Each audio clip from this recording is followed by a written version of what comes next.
Hi everyone, welcome to Ideas Factory channel. आज की हमारी वीडियो में हम आपको दिखाएंगे स्टेयर वॉल्स को डेकोरेट करने के बहुत ही ज़बरदस्त से खूबसूरत और बहुत ही डिफरेंट और यूनिक स्टाइल्स।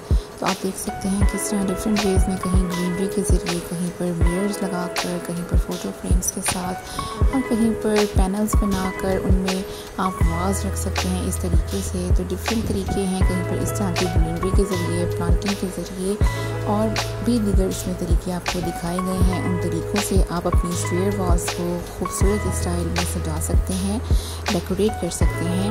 तो अगर आप इस तरह के आइडियाज़ ढूंढ रहे थे तो ये वीडियो आपके लिए बहुत ही ज़बरदस्त है और हम उम्मीद करते हैं कि जब आप ये वीडियो पूरी देखेंगे तो आपको इसमें से कोई ना कोई आइडिया अपने घर की स्टेयर वॉल्स के लिए ज़रूर पसंद आएगा और अपने घर की वॉल को आप इस तरीके से ज़रूर सजाएंगे। ये देखें कितने खूबसूरत से स्टाइल्स हैं, लाइटिंग के ज़रिए, कुछ इस तरह बर्ड्स के ज़रिए। सो इस तरह के डिफरेंट आइडियाज़ को पिक करें, अपने घर की स्टेयर वॉल्स को डिफरेंट यूनिक स्टाइल में सजाएं। इस तरह के नेकेड ब्रिक वॉल के ज़रिए भी आप कर सकते हैं। सो बहुत ही ज़बरदस्त से आइडिया थे जो हमने आपको दिखाए। आपको ये हमारे आइडियाज़ कैसे लगे हमें कमेंट करके ज़रूर बताएं और मज़ीद इस तरह के ज़बरदस्त आइडियाज़ के लिए हमारे चैनल को ज़रूर सब्सक्राइब करें। फिर मिलेंगे एक नई वीडियो के साथ, तब तक के लिए अल्लाह हाफ़िज़।